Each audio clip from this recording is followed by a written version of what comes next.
Songbird past the 8th pole by a half dozen lengths. Landover Sea is second. She's giving game but fruitless pursuit. It's all Songbird. She's got them beaten to a frazzle. How'd you like to earn 60 grand as easily as this? Songbird wins by, well, whatever she felt like.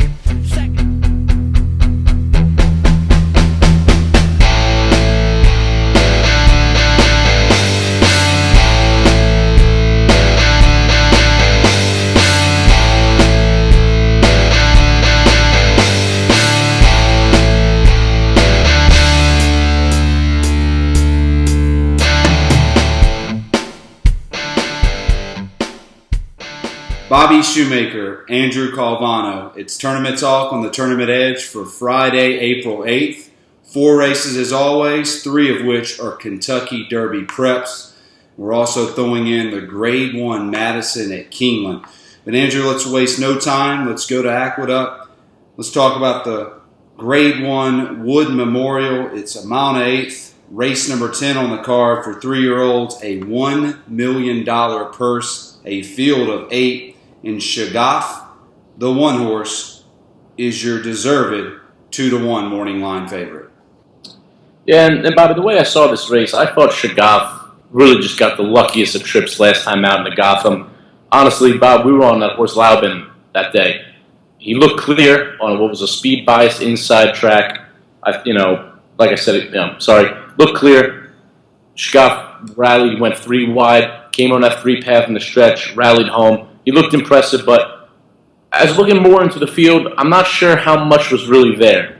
So going into the field and looking at the horses and who's coming out of what, I landed on number 8, Outwork, for Todd Pletcher at a Rapoli stable with Johnny Velasquez aboard. Ran a very, very game second to Destin, that in the Tampa Bay Derby last out on March 12th. Thought he was ultra impressive.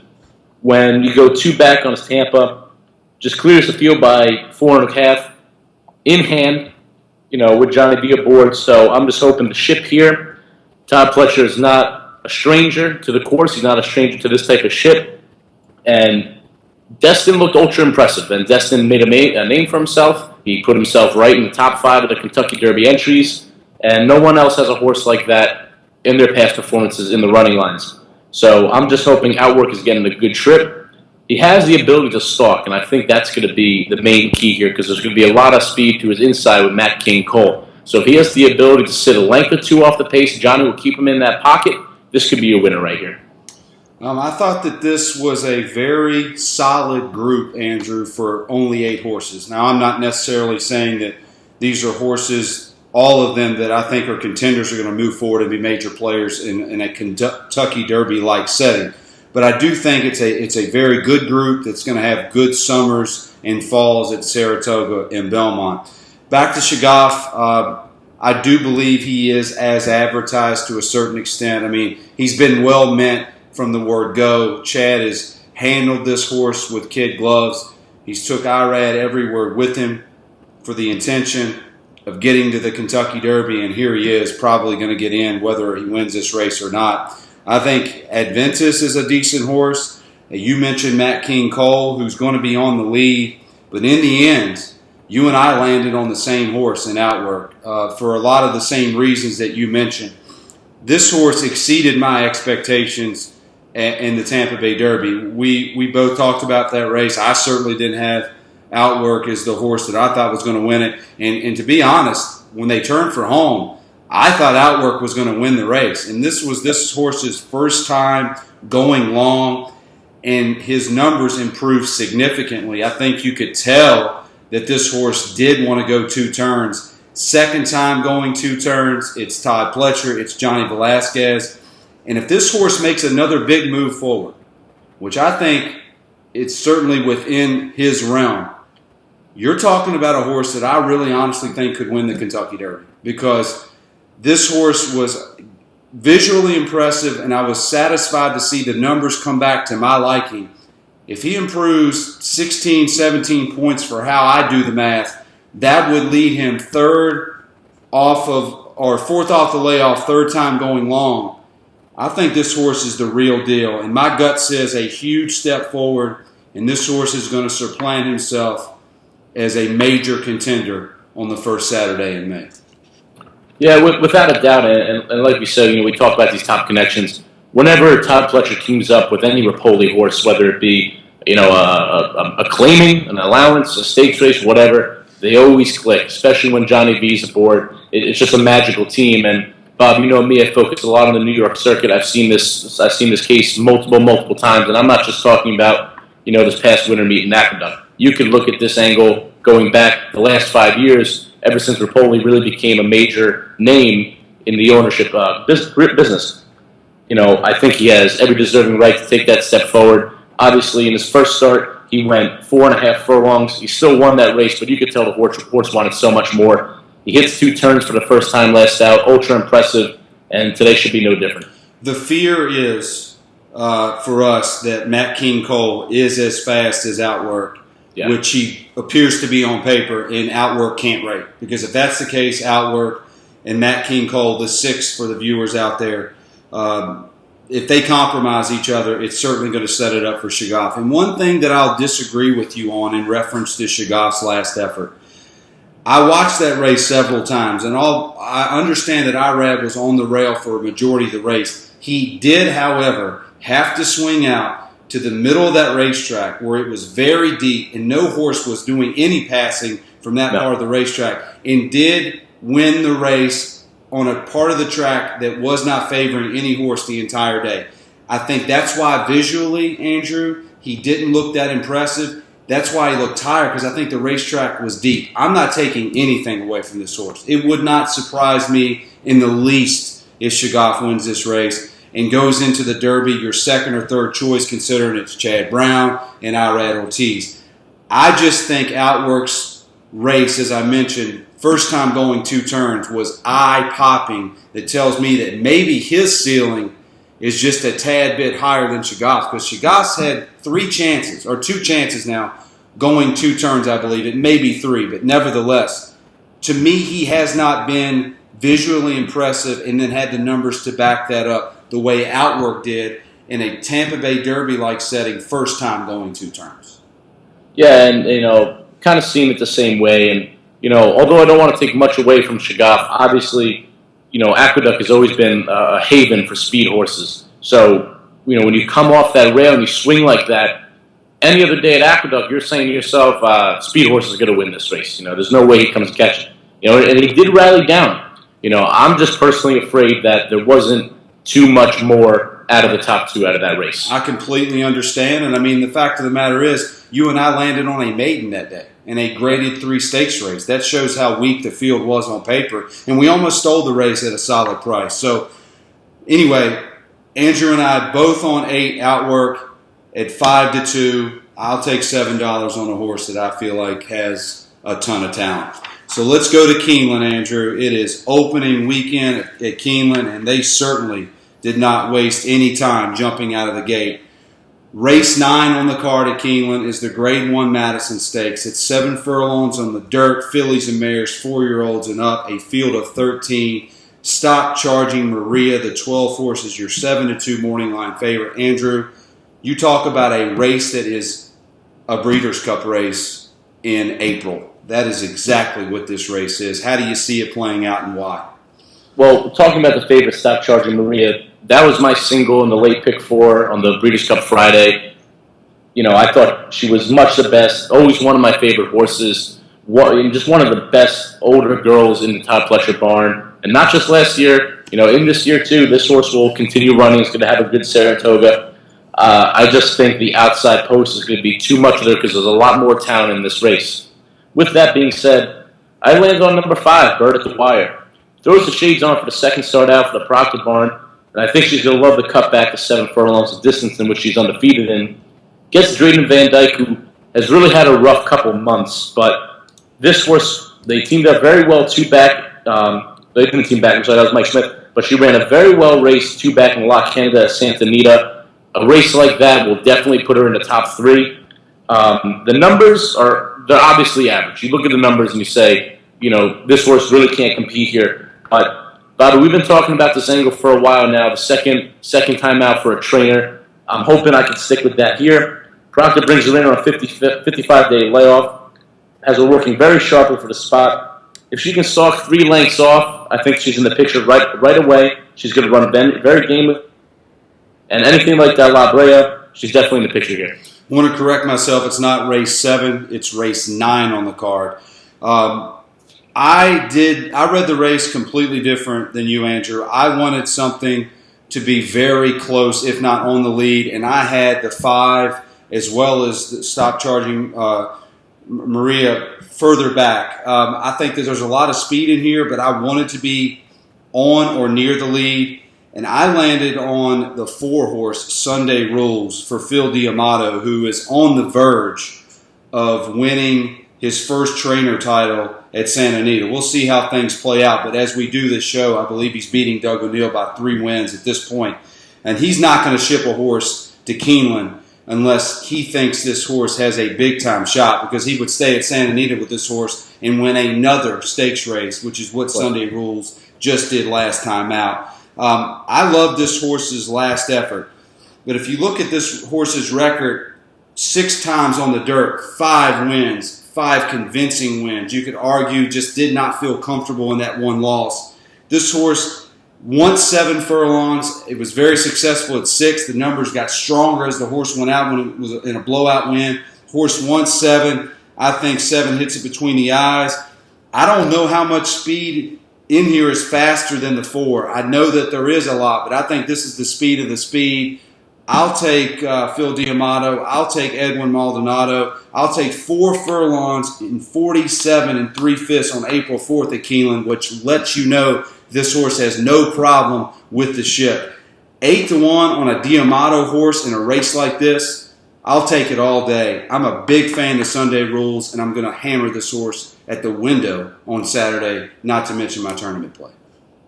Yeah, Bob, and that was the one horse I was afraid of. When I'm looking at the PPs here, I have 6 horses going out to the lead, but I definitely think Sunday Rules is much the quickest. Like you said, fired a 59 5-furlong workout before the ship. That's something you always want to see. I think this horse is prime and ready to go. My only concern in not picking her was that I just thought somebody would want to contest her, but I definitely think she is the speed of the speed. And Bobby, you and I did see the way that the race the same way. She's obviously going to be on the front end.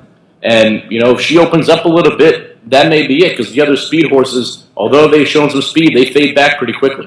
I agree with that. Let's go back to Stop Charging Maria. It's going to take a lot of money at the windows, and understandably so, considering it's Todd Pletcher, Javier Castellano.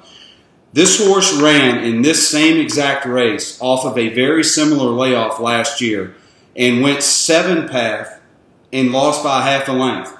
I know it sounds crazy to say that Todd Pletcher is putting a horse in a race for a prep for something longer.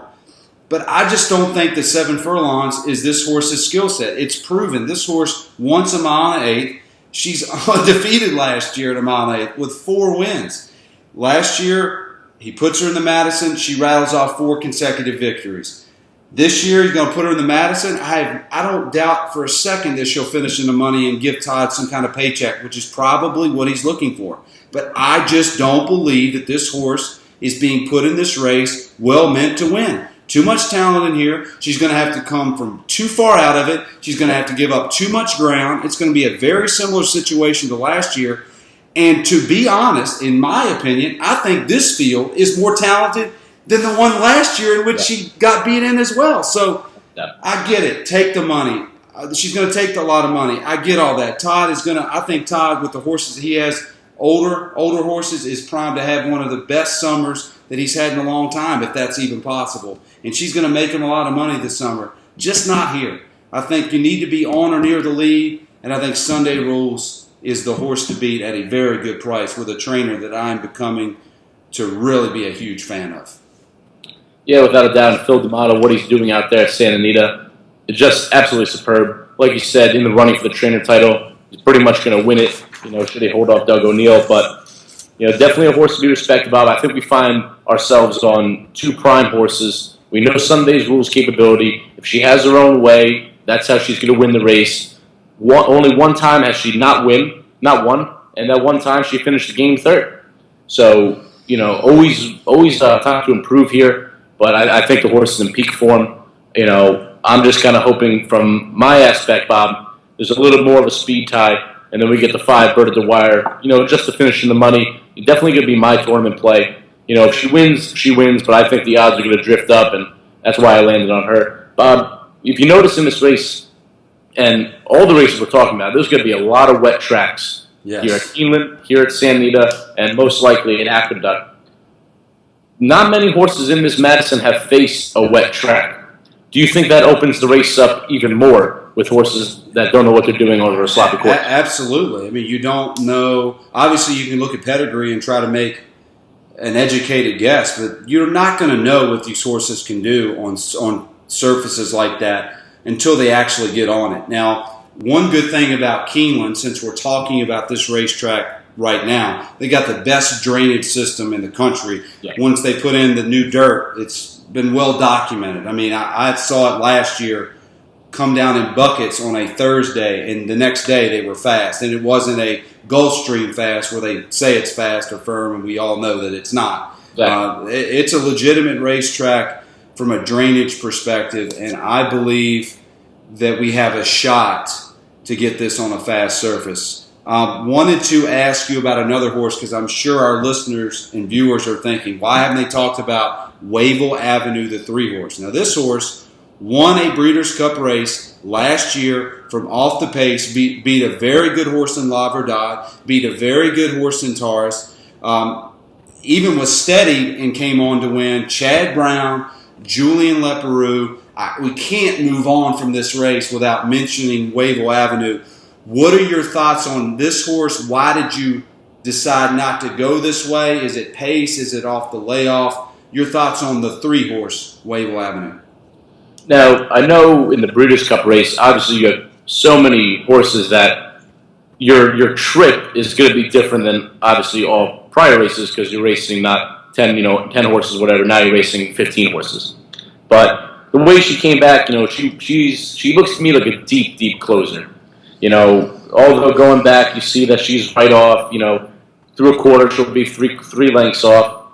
I just thought because of that last race that we're going to have her a little bit back and hope that the speed duel does in fact happen and then she would have to close. But I don't know, Bob. As far as price goes, I thought there was just so much more. I really wasn't trying to land on a favorite here, or at least a co-favorite. If she comes and she's running down, I mean, I'm not knocking the horse. The horse is very talented. But from a tournament perspective, in a race like this, I just need a price. And I think another knock on the horse is that Joel Rosario had been riding this horse, and unfortunately Joel was caught up in a scary spill, and thank goodness he's okay and will be back soon. But Julian Leparoux is known for letting his horses settle, and sometimes settling them too much to where they get in trouble and they've got a lot to do and they've got a lot of traffic to maneuver through. So again, I can't stress enough, in a race like this with 13 horses and only 7 furlongs and a track like Keeneland where if you're not careful, you're hung really wide on a dirt course, I just wanted to be near or on the lead. So Andrew on the 5-horse Bird at the Wire, 15-1 morning line. I landed on the 4-horse Sunday Rules, 8-1 morning line. We're sticking right here at Keeneland. We're going to go to race 10 on the card. It's the Grade 1 Toyota Bluegrass Stakes. It's a 1.8 miles on the dirt for 3-year-olds, a $1 million purse, obviously, as all of these races, from a Kentucky Derby prep standpoint, 100 points to the winner. It's a field of 14. Your morning line favorite is Zulu at 5-2. He is the number 4 horse, another well-meant Todd Pletcher horse in a Kentucky Derby prep. Yeah, Bob, and to be honest, I thought Zulu was just too tough to beat in this race. Todd Pletcher has this horse on the perfect path. Tries him out going that long distance at Gulfstream Park.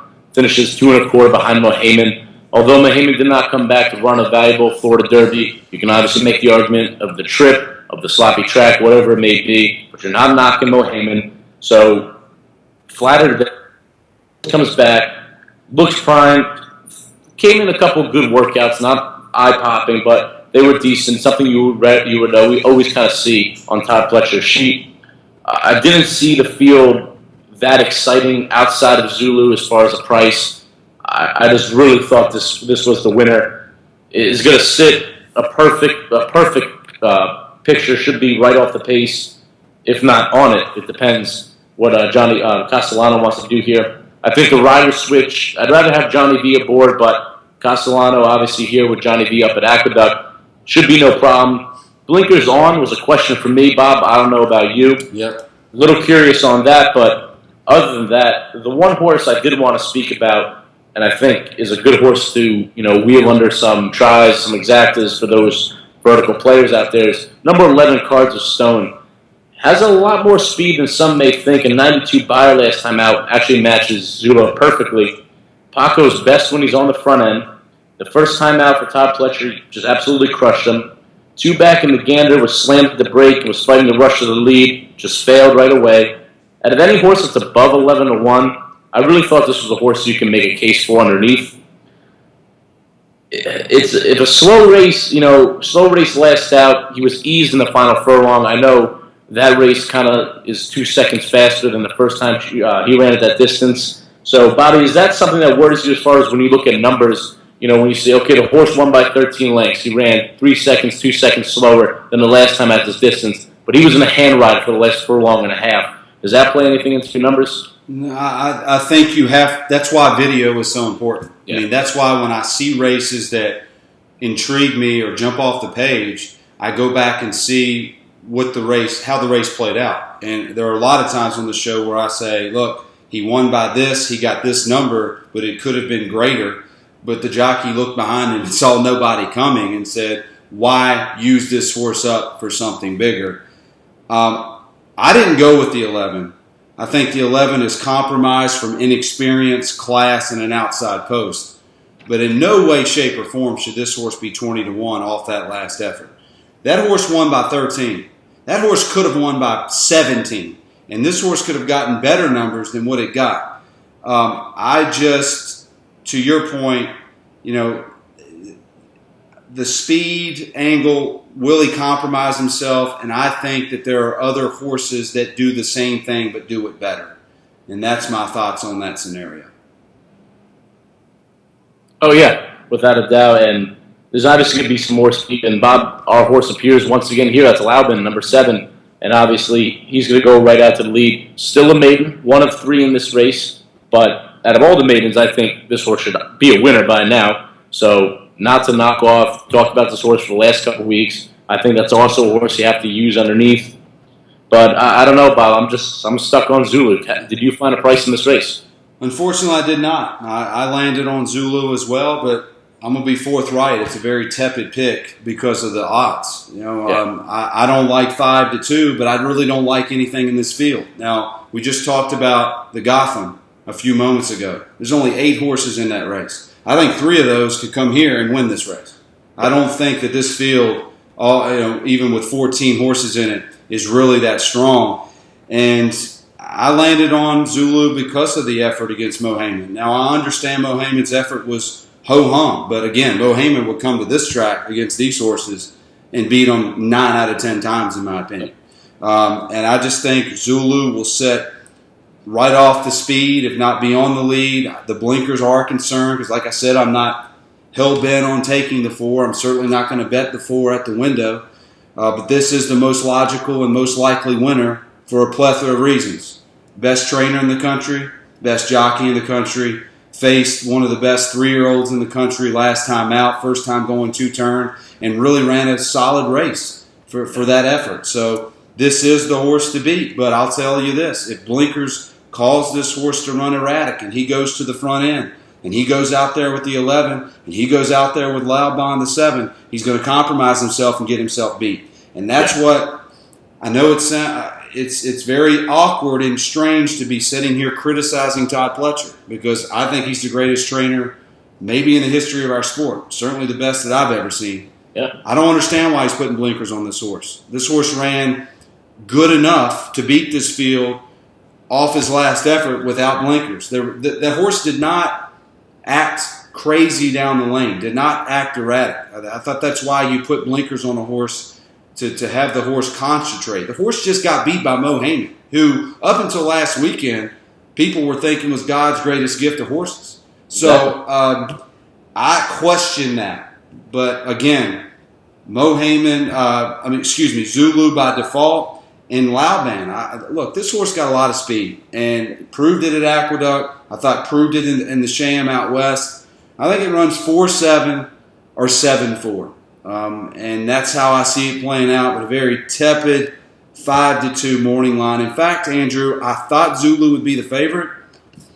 I didn't think 5-2. Now, morning line odds are not my strong suit, but I didn't think 5-2 should have been what Zulu was going, or what he should be going out of the gate. What are your thoughts on his odds, and is that what you had him at morning line when you were setting them?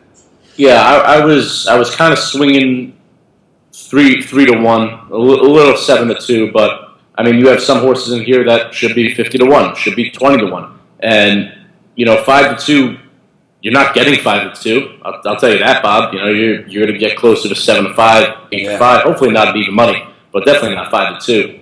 So, with that, and that's the thing that scares me, Bob. If you're a vertical player, because obviously you only want to use this horse in tournaments if you need to protect yourself. Right. If you're behind, you're not using this horse. Nope. So if I'm thinking this from a vertical wagering, windows betting, I just want to wheel Zulu over a bunch of horses and hope that we catch some big ones, in the second tier thirds of that trifecta. Bob, are there any horses that can strike you as a horse that can close in and close out the exotics?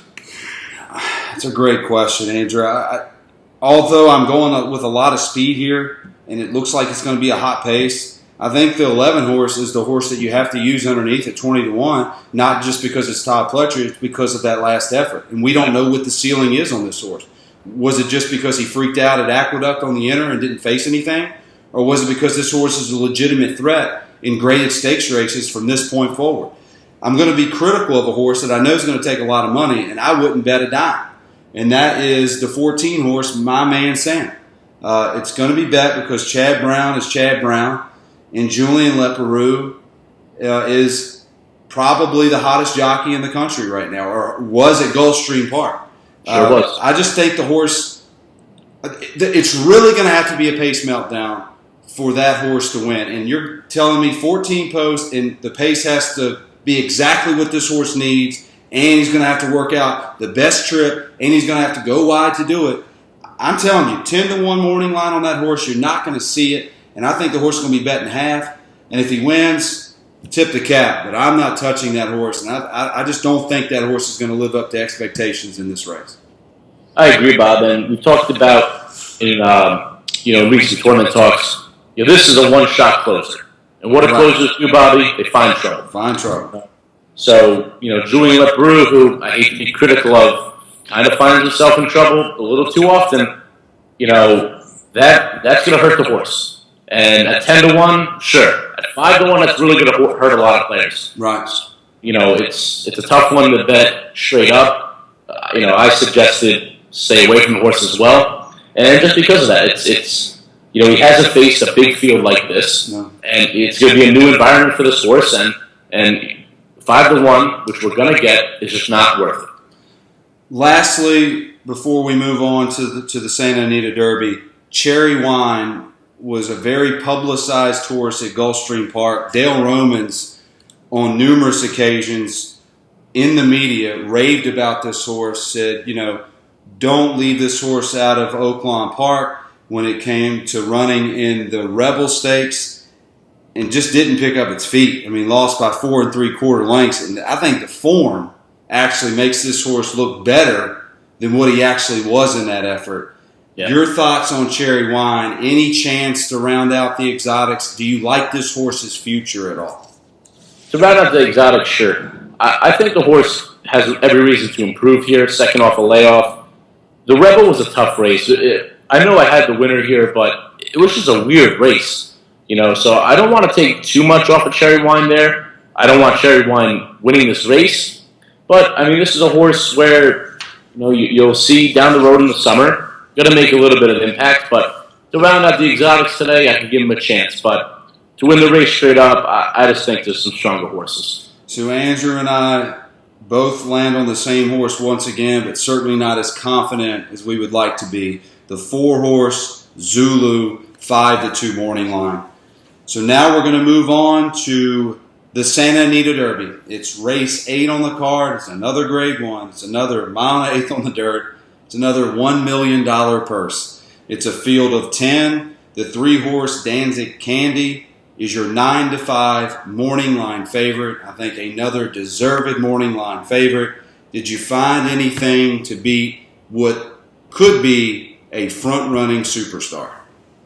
You know, Bob, in what looks like to be a 2-horse race, I know we chalked out a little bit out in some earlier races, so I just wanted a little bit of a price. I'm not going crazy here. I'm going to take the third choice, number 2, Exaggerator. And I'll be honest, Bob, the last time I bet this horse was when going 6.5 in the Saratoga Special. Right. And since that, I never won him. I never wanted him. He was too short a price. I didn't think he had reasons to improve, but today, I think the connections know that this is the last chance to get this horse in the first Saturday in May. I think he'll be cranked for this race, probably the most ready than he's ever been. He made a huge rail run last time out and swung into the 2-path at the top of the stretch last time out in San Felipe. Thought he was the winner for sure, but obviously Danzig Candy was just way too much the best there.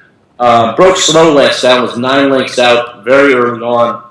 Kind of went into that turn really weird. You know, he was rushing to the rail by Kentasomo, but then he went, into the 3-path, into the turn. So a very confusing ride early on, but I think a cleaner trip will put this one closer. The horse has some experience over a wet track, so if it does become a sloppy track, I know I can rely on there some more. And looking for a price, there's nothing to knock off Danzig Candy, who gets everything he wants on the front end. More Spirit is a very talented horse in the Bob Baffert barn, but I hate to say this is a 3-horse race, and this trifecta is going to be pretty chalky, but, Bob, I just couldn't find anything much out, and I went with Exaggerator, hoping to spark a little upset and get into that first Saturday in May. From a pace perspective, how do you see this race playing out? We know Danzig Candy's going to the lead. In your opinion, what else is going with him? Smoky Image was not on the front end at all in the San Felipe last time out, and looking back, that's where the horse did very well in most of his races. The only race in which he really didn't have the front end the whole time, he bumped at the start, almost dropped to his nose. So he's going to have to see a new Smoky Image who's coming in. He's going to be a little more cranked. They want to see more out of the horse, so he's going to have to battle that horse. I thought Iron Rob on the 6th, Stuart Elliott, definitely going to flash some speed. Not sure how long it will take him. This horse is stretching out, so we'll see how long he's going to contest Danzig Candy for. Maybe Uncle Lino from the far outside, just so they want to send that horse out and set some crazy fractions and just say, catch me if you can at 20-1, which is going to be higher. But those are the 4 horses I saw going out to the lead. I think Danzig Candy is obviously the quickest of them. I think the main threat to Danzig Candy on the front end is going to be number 5, Smoky Image. No question that this will be Danzig Candy's toughest race to date because of the pace. I agreed with all the horses that you mentioned was going to be on the lead. I think Uncle Lino is going to give him everything he's got. Iron Rob's going to throw everything in the kitchen sink at him. Smoky's Image, if it gets a good ride from Victor this time, which, by the way, that ride that Victor gave Smoky Image last time out was atrocious, and there was no way that horse was ever going to have a chance to run into money as wide as Victor had that horse all the way around the racetrack. He'll be on the lead. And as well as the 1 horse, Denman's Call, another horse stretching out. I believe that horse has the ability and the opportunity to go to the lead. Danzig Candy's going to have to earn this one, Andrew. I think the last performance in the San Felipe by Danzig Candy was, by numbers and how I do the math, was the best Kentucky Derby prep race run by any horse in America up to this point. I didn't know how impressive it was until I went back and started looking at the data this week on Timeform US. And I was surprised to see that Danzig Candy is the horse that came back to me. I thought it was going to be Nyquist in that effort last week. But the fact of the matter is, Danzig Candy ran a faster race than Nyquist. And in the end, I think he's better than that effort this race. And I hate to go with the chalk again, but I can't try to make something out of nothing. I think this horse has a very bright future, and I think he's going to win the race and probably go into it unless Shagaf does something, extraordinary at Aqueduct. He's probably going to go off your second choice behind Nyquist in the Kentucky Derby. This horse is the real deal. He's better than I thought he was. After looking at the numbers, I started going back and watching his tape. He's a smooth operator, my friend. He is a smooth glider. He goes to the front and says, come catch me if you can. The fact of the matter is, nothing's been able to do that yet. And if he overcomes what I feel like is going to be a heavy pace presence on Saturday and wins again, look out, Andrew. This horse is the real deal. Without a doubt, and fired a bullet drill on March 26th, 58-3 going 5 furlongs. You know the horse is going to be cranked. A pretty good barn so far here at Santa Anita with Clifford Cease. And Mike Smith and him have been teaming up, and I've been saying this for a while. I've said it all summer. I continue to say it. Mike Smith wins big races. Wherever he can find himself in a grade 1, he's a competitor, no matter the odds. Obviously, here you have chalk, but if you look at Bird at the Wire, a couple races back, he had him at 11-1, and he cruised. Mike Smith wins big races. The horse has every reason to improve. The ceiling is very high on this horse. Maybe a Pacific Classic horse, who knows? But the horse I wanted to focus in, Bob, Denman's Call, like you stated, stretching out today. Doug O'Neill, Flavian Pratt, obviously a connection to be respected. Sprinter route clicks at 21% for Doug O'Neill. Horse finishes second at 40 cents on the dollar in the San Pedro, loses to Iron Rob, only by a length and a half. How close do you see this? Do you see this horse going right out to the lead? I know you mentioned that before, but do you think that he's the main speed, like he's the main threat to Danza Candy? I do believe that he is, Andrew, and here's why. The one, when you draw the one and you're at the rail and you've got any sort of early gate speed, jockeys get aggressive and they just go. And I think he does go to the lead. And it's going to be interesting to see how versatile Danza Candy is. All we know that he is at this point, going 2 turns, is that Mike sends him to the lead and says, how far can you go? And he answered the bell at a mile, and he answered the bell at a mile and 16. Can he answer it at a mile and 1/8 with more pace presence than he's ever seen before? That's going to be the question. I think the one horse, Denman's Call, is probably going to be his early speed because he's going to see him right to the left of him when they come out of the gate. Now, I think it won't be long before he gets company to the outside of him. I'm telling you, if he wins this race, you got to give him a ton of credit because from a pace perspective, it looks like he's up against it. But, Andrew, I just think he's by far the most talented horse in this race. However, if there is a pace meltdown, it's got to be more spirit for me. I mean, he's just a grinder. He's done everything that's been asked of him.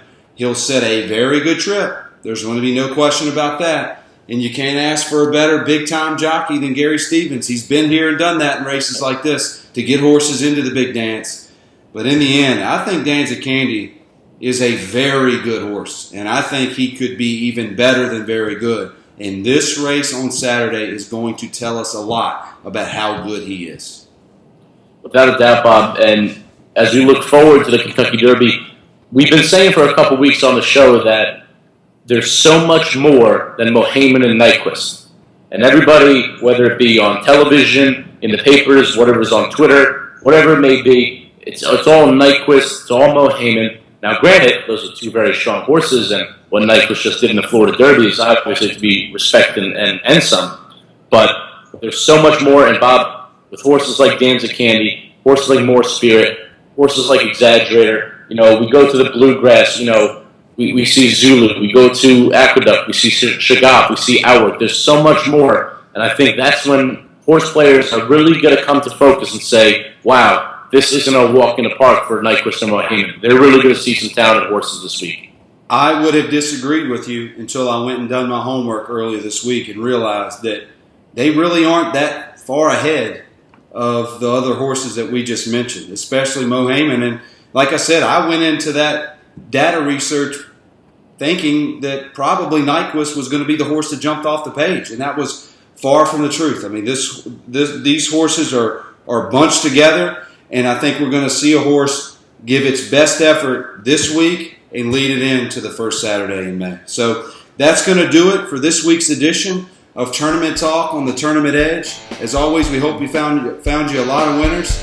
For Andrew Calvano, I'm Bobby Shoemaker, and until next week, good luck. Good luck, guys.